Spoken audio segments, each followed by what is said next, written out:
نحمده ونصلي على رسوله الكريم أما بعد فأعوذ بالله من الشيطان الرجيم بسم الله الرحمن الرحيم وَأَتِمُّوا الْحَجَّ وَالْعُمْرَةَ لِلَّهِ صدق اللہ مولانا العظیم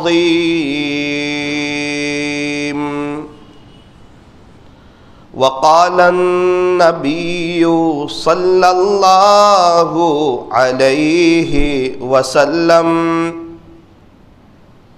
الدین یسر او کما قال علیہ الصلاۃ والسلام۔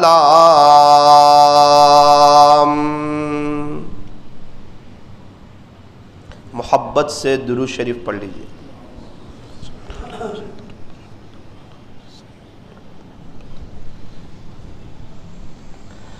بزرگان محترم اور عزیز نوجوانوں، ہم سب کو معلوم ہے کہ الحمدللہ بہت سے حاجی پہنچ چکے ہیں، کچھ مکہ مکرمہ میں ہیں، کچھ مدینہ منورہ میں ہیں، اور روزانہ فلائٹیں جا رہی ہے، اور ابھی بہت سے لوگ جانے والے ہیں۔ کچھ لوگوں کی تیاریاں چل رہی ہے۔ ہم بھی اللہ سے دعا کرتے ہیں کہ موت تک اللہ کریں ہر سال اللہ ہمیں بھی حج کی توفیق عطا فرمائے۔ افسوس ہوتا ہے جب ہمیں کوئی پوچھتا ہے کہ آپ اس سال حج پہ جانے والے ہو، اور وہ کہتا ہے نا میرا کوئی ارادہ نہیں۔ اللہ اکبر، نہ میرے پاس کوئی سیٹنگ نہیں ہے، میرے پاس پیسہ نہیں ہے، میرا کوئی ارادہ نہیں۔ کتنا عجیب جملہ ہے۔ اس کی نظر اپنے بزنس پر ہے، اپنے جیب پر ہے، اس کی نظر اللہ کے خزانوں پر نہیں ہے۔ ہونا یہ چاہیے تھا کہ یہ سوال سن کر اس کا دل اللہ سے دعائیں کرتا، اس کی آنکھیں آنسو بہاتی، اور وہ جھوم کر کے کہتا کہ الحمدللہ ثم الحمدللہ، اس سال حج کا میرا پورا ارادہ ہے، لبیک کا منتظر ہوں۔ اس کے بجائے یہ کہنا کہ نہ میرا کوئی ارادہ نہیں ہے اور اس سال میں حج پہ جانے والا نہیں ہوں، یہ کتنا چوبھنے والا جملہ ہے۔ اس لیے اس بات کا خیال رکھا جائے، بھئی حج پہ تو ہر کوئی جانا چاہتا ہے نا، کہ نہیں جانا چاہتا؟ سب جانا چاہتے ہیں۔ سارے لوگوں کا ارادہ، چاہت، تمنا، جذبہ، شوق کہ ہم حج پہ جائیں، اور اللہ تعالیٰ جسے چاہتے ہیں اسے بلا لیتے ہیں۔ اور یاد رکھنا، جب اللہ کی طرف سے لبیک ہوتی ہے تو اللہ سارا نظام بھی چلا دیتے۔ ابھی ایک گھر والے ہیں، وہ اس سال حج پہ جا رہے ہیں۔ اب ان کے پاس اتنا پیسہ، زمین، جائیداد تو کچھ نہیں۔ کسی نے پوچھا کہ آپ پوری فیملی کے ساتھ حج پہ جا رہے ہو؟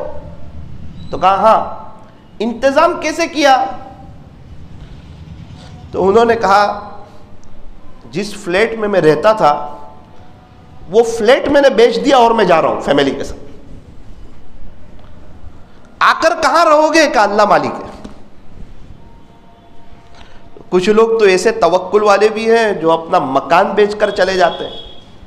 آپ اندازہ لگائیں کیا کیفیت ہوگی ان کی حج میں، اور کیا روئیں گے وہ پیارے نبی کے روزے کے پاس، اور کیا ان کے رات دن گزریں گے، اور کس والیحانہ شوق میں وہ طواف کریں گے، اور کیا ان کی لو لگے گی۔ کیا اللہ تعالیٰ نہیں دیکھتے؟ چائے میں جتنی شکر ڈالو اتنی چائے میٹھی ہوتی ہے، اللہ کے لیے جتنی قربانی دو خدا کے دربار میں اتنا ہی اونچا مقام ہوتا ہے.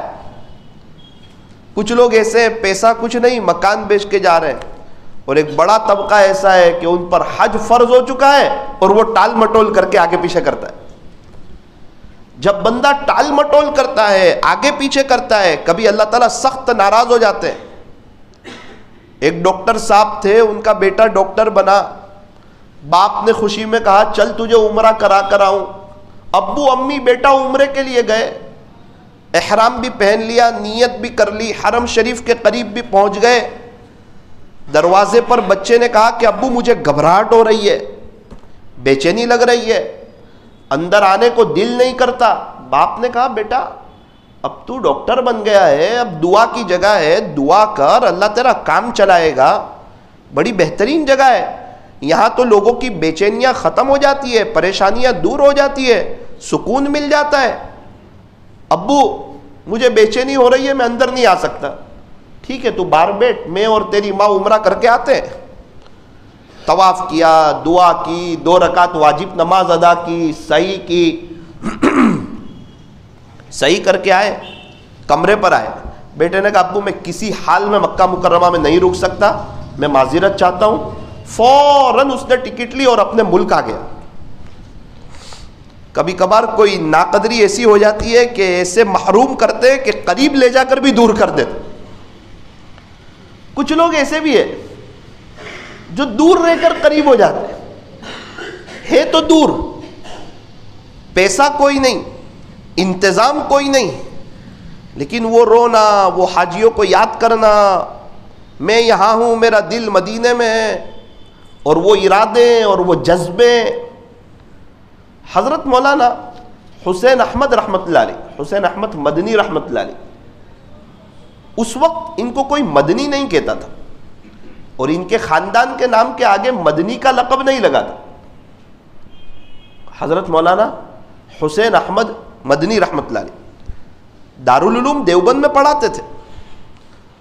فرماتے ہیں کہ میرا مشاہرہ, میرا جو تنخواہ تھی وہ اتنی تھی جس سے میرے گھر کا صرف گزارا ہو سکتا تھا, بچت کچھ نہیں ہوتی تھی. اب پورا سال گزر جاتا تھا, بچت تو کچھ ہوتی نہیں تھی, گھر کا خرچہ ہو رہتا تھا.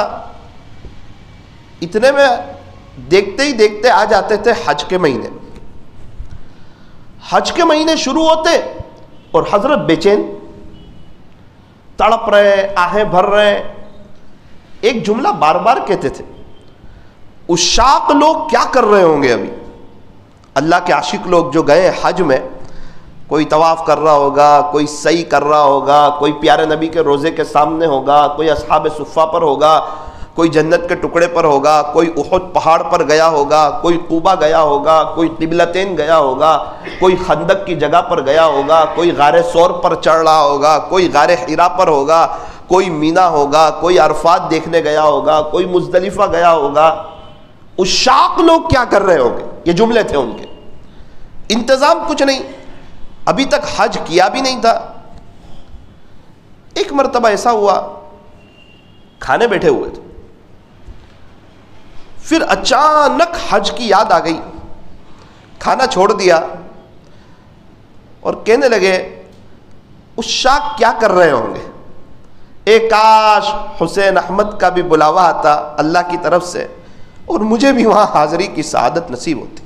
انتظام کچھ نہیں ہے, زندگی گزر رہی ہے, تڑپ ہے, طلب ہے, درد ہے, نظر اللہ کے خزانوں پر ہے, باتیں ہو رہی ہے, اور اللہ سے کہہ رہے ہیں, کسی سے نہیں کہہ رہے, جو سارے خزانوں کا مالک ہے. یوں لکھا ہے جب حج کے دن آتے تو آپ گھر پر آتے تو گھر پر صحیح بیٹھ بھی نہیں سکتے, کبھی ادھر چلے جاتے, کبھی ادھر چلے جاتے. اس قسم کی بے چینی, اضطراب, اور اللہ تعالیٰ دلوں کے حال کو جانتا ہے. انہ علیم بذات الصدور, بے شک تیرا اللہ سینوں کے بھیدوں کو جاننے والا ہے. پھر وقت گزرتا گیا. ایک مرتبہ رات میں سوئے, کھلی فضا تھی, سوئے, ابھی آنکھ لگی اور ایک دم نیند کھل گئی, بے چین ہو گئے, اٹھ کر کے بیٹھ گئے. آسمان کی طرف دیکھا, دعا کر دی. پھر وہی درد بھری باتیں کہ حسین احمد تو یہاں ہے, یہاں سویا ہے, ہندوستان میں ہے, کچھ لوگ مکہ میں ہوں گے, مدینہ منورہ میں ہوں گے. پھر وہی محبت کے جملے. اس شاک لوگ کیا کرتے ہوں گے ابھی, ایک کاش حسین احمد کو بھی وہاں حاضری کا موقع ملتا. اللہ اکبر. یہ تڑپ, یہ درد, یہ دل کی کیفیت, یہ دل کی آہیں اور یہ اللہ سے بات چیت رنگ لے آئی. بہت سی مرتبہ لگتا ہے دعا قبول نہیں ہو رہی ہے, اور کبھی قبول وہ سب ہو رہی ہوتی ہے, لیکن کبھی ایسی ہو جاتی ہے کہ لائف ٹائم کے لیے ہو جاتی ہے. دعاؤں کا رنگ نہیں ہوتا, مگر جب یہ رنگ لاتی ہے تو زندگی رنگوں سے بھر جاتی ہے. اللہ کی طرف سے بلاوا آ گیا, مدینہ منورہ میں حاضری نصیب ہو گئی. حاضری بھی کیسی نصیب ہوئی, پڑھانے کا موقع مل گیا پیارے نبی کے روزے کے سامنے. 18 سال تک, 18 ایئرز تک پیارے نبی کے روزے کے سامنے بیٹھ کر پڑھایا. کئی حج کیے, کئی عمرے کیے, روزانہ تقریباً سلام عرض کرتے, اور حدیث شریف پڑھاتے پڑھاتے عجیب کیفیت ہو جاتی تھی. ہمارے یہاں جو اساتذہ پڑھاتے ہیں وہ کہتے ہیں قال قال رسول اللہ صلی اللہ علیہ وسلم, کہ اللہ کے نبی صلی اللہ علیہ وسلم نے ارشاد فرمایا. حضرت یہ نہیں کہتے تھے, بالکل روزے کے سامنے تھے. حضرت کہتے تھے قال هذا الرسول صلی اللہ علیہ وسلم. کہ اللہ کے نبی صلی اللہ علیہ وسلم جو یہاں موجود ہے, آرام کر رہے ہیں, انہوں نے یہ بات ارشاد فرمائی. طلبہ کو ایسا لگتا تھا کہ ہم پیارے نبی کی مجلس میں بیٹھے ہوئے, ہر بار ہر حدیث پہ قال هذا الرسول صلی اللہ علیہ وسلم. وہاں پہنچے اور قدردانی اور عظمت میں کوئی کمی نہیں آئی. اکثر لوگوں نے یہ بات لکھی ہے, دیکھنے والوں نے حضرت کا یہ حال بیان کیا کہ عشاء کی نماز کے بعد جب آہستہ آہستہ اندھیرا ہو جاتا اور مسجد نبوی شریف سے زیادہ تر لوگ چلے جاتے, اس وقت حضرت پیارے نبی صلی اللہ علیہ وسلم کے روزے کے قریب بالکل تشریف لے جاتے, اور آس پاس کی جگہ کو, روزے اقدس کے بالکل آس پاس کی جگہ کو اپنی داڑھی مبارک سے صاف کرتے تھے. اوہو, ان سے پوچھو عشق رسول کسے کہتے ہیں, سنتوں پر جینا اور مرنا کسے کہتے ہیں. اس کے بعد اللہ نے کیا شان دی, مدنی کے لقب سے پکارے گئے, پورے خاندان والوں کے آگے نام لگ گیا, حضرت مولانا حسین احمد مدنی رحمت اللہ علیہ. حالانکہ فرماتے ہیں کوئی انتظام نہیں, کوئی خرچہ نہیں, کوئی مشاہرہ نہیں, کچھ پتہ نہیں کہ کیسے جائیں گے. نظر اللہ پر, چاہت اللہ سے, دعا اللہ سے, باتیں اللہ سے. اور ہمارا حال یہ ہے, کوئی ہمیں پوچھے اس سال آپ حج میں جانا چاہتے ہو, تو کہتے ہیں نا نہیں, بالکل نہیں, کوئی ارادہ نہیں ہے میرا, اس سال جانے والا ہی نہیں ہوں میں. کیا کر رہے ہیں, یہ تو کہ 100% ارادہ ہے, لبیک کا انتظار ہے. اللہ بلا لے چلا جاؤں گا. انا عند ظن عبدی بی, حدیث قدسی میں ہے کہ میں اپنے بندے کے گمان کے مطابق فیصلہ کرتا ہوں. جیسا گمان ہوتا ہے اللہ کے ویسے فیصلے ہوتے ہیں. جب تک ماں کارڈ نہیں بنا تھا, کسی غریب کا 2-3 لاکھ کا آپریشن نہیں ہوتا تھا. اس کو کہو دیکھ تو یہ چیز کھاتا ہے نا, تیرا 2-3 لاکھ کا آپریشن ہوگا. وہ بولتا ہے 2 وقت کا کھانا صحیح نہیں مل رہا ہے, کہاں سے میرا آپریشن ہوگا. اس کا گمان ہی نہیں, اس کا ارادہ نہیں, اس کی چاہت نہیں, اس کی نیت نہیں. اور جب سے ماں کارڈ بنا ہے تو غریبوں سے بھی ہسپتال بھری پڑی ہے. اب کہتے ہیں کہ اب 5 لاکھ کا خرچہ ہو تو بھی ٹینشن نہیں, سرکار دے دے گی. گمان آ گیا, اب گمان کے مطابق فیصلے ہو. آپ مالدار کے علاقوں میں اکثر ایمبولینس آتے دیکھو گے, غریب کے علاقوں میں نہیں جائے گی. حالانکہ مالدار اچھا کھا رہا ہے, گھی بھی کھا رہا ہے, ڈرائی فروٹ بھی کھا رہا ہے, اچھی بہاروں میں. کبھی بھی آپ کو ایمبولینس غریب کے علاقوں میں نظر نہیں آئے گی, اور مالداروں کے علاقوں میں بھی دن میں نظر نہیں آئے گی, وہ رات میں ہی آتی ہے ایمبولینس. اس کو پوچھو رات میں پیسہ کیوں رکھتے گھر میں, مولانا اچانک کوئی بیمار ہو گیا تو کام آئے گا نا, کیوں کسی سے مانگنا. گمان اللہ کے ساتھ. تو اللہ تعالیٰ اپنے بندے کے گمان کے مطابق فیصلہ کرتا ہے. ہمیشہ اچھا گمان رکھنا. میں ایک آدمی کے ساتھ ساپوتارہ گیا, ایک کام کے لیے, ایسے گئے ایسے آ گئے. تو انہوں نے مجھے کہا مولانا دیکھو میں تو آپ کے ساتھ ہوں, زندگی موت کا کچھ پتہ نہیں, ڈیسک باکس میں 1 لاکھ روپے رکھے ہیں, کچھ ضرورت پڑے تو اندر سے لے لینا. کبھی کچھ راستے میں ایکسیڈنٹ ہو جائے, میں کہوں بھائی کیا بول رہے ہیں آپ, ہو جائے گا, وہ گمان کے مطابق فیصلے ہوتے ہیں. ہاں آپ کو 1 لاکھ کی جگہ 10 لاکھ رکھو, منع نہیں کرتا, یہ گمان مت رکھو کہ کچھ ایکسیڈنٹ ہو گیا تو کام آئیں گے. اللہ میں احتیاطاً رکھ رہا ہوں لیکن اس کی ضرورت ہی نہ لانا. میں نوساری میں بیٹھا ہوا تھا, سورت کا ایک آدمی آیا, شادی میں کھانے میں ساتھ میں ہو گئے. مجھے کہا مولانا آپ کے لیے میں ایک ہدیہ لے آیا ہوں. تو میں سمجھا کہ اترا لے آئے ہوں گے. تو پھر انہوں نے مجھے زخمرو ٹیوب دی یار ہدیے میں. میں نے کہا بھائی یہ کیوں دے رہے؟ کہا مولانا کبھی آپ کو لگ جائے گا نا تو اس کو دیکھ کے آپ میرے لیے دعا کر دو گے. میں نے کہا او بھائی آپ مجھے کیوں لگا رہے ہو, اس کو رہنے دو آپ کے پاس. بولے ہدیہ قبول کرنا تو سنت ہے. میں نے بولا قبول کر لیا, اب یہ آپ کو میری طرف سے ہدیہ, آپ کو شاید میری یاد آ جائے. تو کچھ کہنے لگے مولانا عجیب بات, گزشتہ کل 9 بجے میں نے اڈاجن پارٹی پر ایک آدمی کو دی زخمرو ٹیوب, اور 11:30 بجے فون آیا, مجھے دعا دے رہا تھا کہ 11 بجے بائک پر سے گرا تو بہت کام آئی. میں نے کہا آج 11 بجے مجھے گرانے کا ارادہ ہے آپ کا؟ اللہ اکبر. تو گمان کے مطابق فیصلے ہوتے ہیں, ہمیں اللہ تعالیٰ سے اچھا گمان کرنا ہے. ایک بزرگ کے ساتھ میں سفر میں تھا, دمن, بارش ہو رہی تھی. حضرت نے مجھے کہا کہ چلو. میں نے بولا بارش بہت ہو رہی ہے, بھیگ جائیں گے. بولے بھیگ جائیں گے پھر کیا ہوگا؟ 6-7 سال پہلے. حضرت کچھ نہیں. بولے نہیں, دل کا چور بول رہا ہے, بھیگ جائیں گے پھر کیا ہوگا؟ میں کہا نہیں. بولے جو بات دل میں کہہ دو. حضرت سنا ہے کچھ لوگ بیمار ہو جاتے ہیں. اچھا, گھر کے شاور سے بیمار نہیں ہوتے اور ڈائریکٹ اللہ کی طرف سے پانی آتا ہے اس سے بیمار ہو جاتے. یہ جملہ کیوں کہا؟ کہ بچپن سے سن رہے ہیں, بچے باہر کھیلتے ہیں تو یہی کہتے ہیں کہ بیٹا بارش میں مت بھیگ ورنہ بیمار ہو جائے گا. حضرت نے فرمایا یہ ایمان کے بگاڑ کا جملہ ہے, یقین کی خرابی کا جملہ ہے. میں کہا حضرت واقعتاً بچے بیمار ہو بھی جاتے. تو بولے وہ بیٹا وہ بارش کے پانی سے بیمار نہیں ہوتے, وہ ماں باپ کی نیت کی وجہ سے بیمار ہو جاتے. ایک کام کر, تو گھر جا, اہلیہ کے ساتھ بیٹھ, نیت درست کر, بچوں کا کھیلنے کا وقت ہے. اللہ نے ان کو مکلف نہیں بنایا, تو کیوں مکلف بناتا ہے؟ ویسے پورا دن موبائل لے کر بیٹھتے رہتے ہیں, بارش میں تو ان کو کھیلنے دے یار. کبھی تیرے بچے انشاءاللہ بارش کے پانی کی وجہ سے بیمار نہیں ہوں گے. اور کوئی بچہ بارش کے پانی کی وجہ سے بیمار نہیں ہوتا ہے. بیمار بھی اللہ کرتا ہے, شفا بھی میرا اللہ دیتا ہے. اللہ اکبر. میں آیا, میں نے میری اہلیہ سے بیٹھ کے بات چیت کی اور ہم نے نیت درست کی. یہ 6 سال ہوئے اس بات کو, سب سے زیادہ بارش کے پانی میں میرے بچے بھیگتے ہیں. آج تک الحمدللہ 6 سال سے بیمار نہیں ہوئے. آزو بازو والے کہتے ہیں مولانا ان کو اندر لے لو بیمار ہو جائیں گے. میں بولا نہیں. تو یہ کیا چیز ہے؟ فرمایا نیت.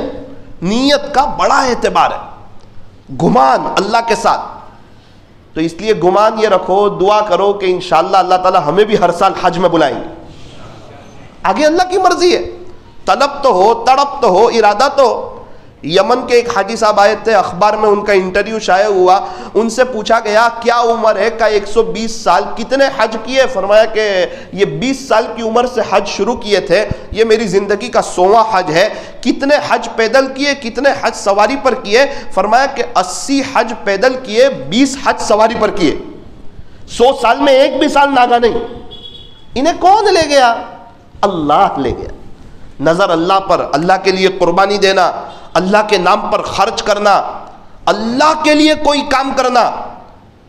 جس کے پاس اللہ کے لیے وقت ہے اس کے اچھے دن آ جاتے, اور جس کے پاس اللہ کے لیے وقت نہ اس کے اچھے دن نہیں آتے. کاٹھیا واڑ کے علاقے میں وہاں کے ایک آدمی نے سنایا ایک مسجد کی بہت ضرورت تھی. ایک ساتھی تھوڑے نیک تھے, ان کو کہا کہ آپ کا گھر دے دو, بنگلہ تھا ان کا, وہاں مسجد بن جائے. ایک بار کہا, 2 بار کہا, 3 بار کہا, جو رقم ہے لے لو. ایک دفعہ رات میں اپنی بیوی کے ساتھ مشورہ کیا کہ ہمارے پاس اس کے علاوہ کوئی مکان تو نہیں ہے, لیکن خلاصہ یہ ہے کہ ہم کرائے کے مکان میں بھی رہ سکتے ہیں, اور معاملہ اللہ کے گھر کا ہے, کسی اور کے گھر کا نہیں ہے. رات میں سب پیکنگ کر لی. صبح میں مسجد والوں کو جو چاہ رہے تھے ان کو بلایا, چابی دے دی, اور سب سامان لے کر باہر نکل گئے. پھر جہاں رکنا تھا رکے. لوگ نادان سمجھنے لگے, کم عقل سمجھنے لگے. اپنا مکانی دے دیا، وہاں بڑی عالیشان مسجد بنی۔ اس کے بعد ابھی ان کے بچے کہہ رہے تھے کہ دعا کرنا اللہ تعالیٰ ابا کو سکون بھی دے، 3 بنگلے ہو گئے، اتنا پیسہ ہو گیا جہاں ہاتھ ڈالتے ہیں وہاں سے کروڑ پتی ہو جاتے، پیسہ ہی پیسہ ہو گیا۔ ہم کیا سمجھتے ہیں اللہ تعالیٰ نہیں دیکھتا ہے؟ جو غریبوں کی، یتیموں کی، بیواؤں کی، مسکینوں کی، پریشان حالوں کی، مجبوروں کی، لاچاروں کی جو مدد کرتا ہے، سید کی بیٹیوں کی جو شادی کراتا ہے، بیواؤں کے جو راشن پہنچاتا ہے، اللہ کے نام پر جو دیتا ہے، کہ اللہ تعالیٰ اسے نہیں دیکھتے؟ اللہ تعالیٰ دیکھتے ہیں۔ آج وہ کہاں سے کہاں پہنچ گئے۔ اس لیے اللہ کے نام پر دل کھول کر خرچ کرنا، کیونکہ ہمارے بعد ہماری اولاد ہمارے لیے خرچ نہیں کرے گی۔ آج ہم اپنے دادا پردادا کے لیے 10 روپیہ ایصال ثواب نہیں کرتے، تو کیا خیال ہے ہمارے پوتے ہمارے لیے کریں گے؟ آپ کیا کر سکتے ہیں اللہ کے لیے وہ کر جاؤ۔ اگر نوازا ہے کہیں مسجد بنا سکتے ہو تو بنا جاؤ، نماز ختم ہوگی تو سب کے نمازوں کا ثواب آپ کو ملے گا۔ تو بات چل رہی تھی کہ نیت کریں کہ دعا کریں کہ اللہ ہمیں بھی ہر سال حج کی حاضری نصیب فرما۔ حضرت مولانا رشید احمد گنگوئی رحمۃ اللہ علیہ فقیہ وقت تھے۔ ایک آدمی آیا کہ حضرت میں حج کر کے آیا اور آپ کے لیے یہ کپڑا لے آیا۔ اللہ اکبر! اور جیسے ہی پتا چلا کہ مدینہ منورہ سے میرے لیے کپڑا لائے، اس کو چوما اور اس کو اپنے اوپر رکھ دیا، بڑا پیار کیا اس کپڑے سے۔ شاگرد لوگ بیٹھے ہوئے تھے، ایک شاگرد نے کہا حضرت یہ میڈ ان مدینہ نہیں ہے، یہ کسی اور جگہ کا بنا ہوا ہے اور مدینہ منورہ والوں نے اسے خریدا ہے اور اسے بیچا ہے۔ حضرت نے فرمایا کہ شاید آپ یہی کہنا چاہتے ہیں کہ اس کپڑے کا میں اتنا ادب کیوں کر رہا ہوں؟ کہا جی ہاں، اس کو میرے سرکار کے شہر کی ہوا لگی ہوئی ہے۔ سرکار مدینہ، تاجدار مدینہ، سید العرب والعجم، حضرت اقدس محمد الرسول اللہ صلی اللہ علیہ وسلم کے شہر کی ہوا لگی ہے۔ جس کو وہاں کی ہوا کی قدر ہو، نبی کے طریقوں کی کتنی قدر ہوگی؟ کوئی کام ہوتا ہوگا ان کا سنت کے خلاف؟ کیا ان کی زندگی ہوگی؟ اور اللہ والوں کی پہچان ہوتی ہے سنتوں سے ہوتی ہے، ان کے بیان سے نہیں ہوتی، ان کی کرامتوں سے نہیں ہوتی۔ بھئی اللہ والے ہیں، کیوں اللہ والے کا بیان کرتے؟ تو کہا نہیں، بیان تو بہت سے پنڈت لوگ بھی بہت اچھا کرتے ہیں۔ اللہ والے ہیں، کیوں اللہ والے کا نظم پڑھتے ہیں؟ تو کہا نہیں، وہ تو بہت سے پنڈت لوگ بھی نظم پڑھتے ہیں جس کو سن کر لوگ روتے ہیں۔ تو اللہ والوں کی پہچان کیا؟ تو کہا سنت، ان کی زندگی سنت کے مطابق۔ سنتوں کے خلاف کوئی کتنی کرامت بتا دے اور کتنا ان کا چرچا ہو جائے اور پوری دنیا ان سے جڑ کر بایزید بستامی بن جائے تو بھی اعتبار نہیں ہوگا۔ اللہ تعالیٰ ہمیں صحیح سمجھ عطا فرمائے، ہمیں بھی اللہ تعالیٰ عشق نبوی اور عشق رسول عطا فرمائے کہ ہم بھی پیارے نبی کی محبت میں جیے اور پیارے نبی کی محبت میں مرے۔ ایک شخص حج کر کے آئے اور حضرت مولانا رشید احمد گنگوئی رحمۃ اللہ علیہ کے یہاں 3 کھجوریں ہدیے میں بھیجی۔ کتنی کھجور؟ 3۔ حضرت بڑے خوش ہوئے اور وہ 3 کھجوریں لے کر اپنی ہتھیلی پر رکھ لی۔ دیکھنے والوں نے کہا کہ اتنی محبت سے دیکھ رہے تھے کہ ایسا لگا کہ پوری دنیا کی دولت سمیٹ کر کے آپ کے ہاتھ میں آ گئی۔ ایک شاگرد کو بلایا کہ یہاں اطراف میں قریب میں ہم سے ملنے جلنے والے کتنے ہیں، فہرست تیار کرو۔ اس نے فہرست تیار کی اور کہا کہ حضرت، اس کو سمجھ میں نہیں آ رہا تھا کیا بات، 50 سے زیادہ لوگ ہیں۔ کہا اچھا یہ 3 کھجوریں لو، جتنے لوگ ہیں اتنے اس 3 کھجور میں سے حصے کرو اور سب کو ایک ایک حصہ دے دو، جیسے ہیرے موتی بھیج رہے ہیں، جواہرات بھیج رہے ہیں۔ شاگرد نے ایک جملہ کہہ دیا، حضرت اتنے سے حصے سے کیا ہو جائے گا؟ اللہ!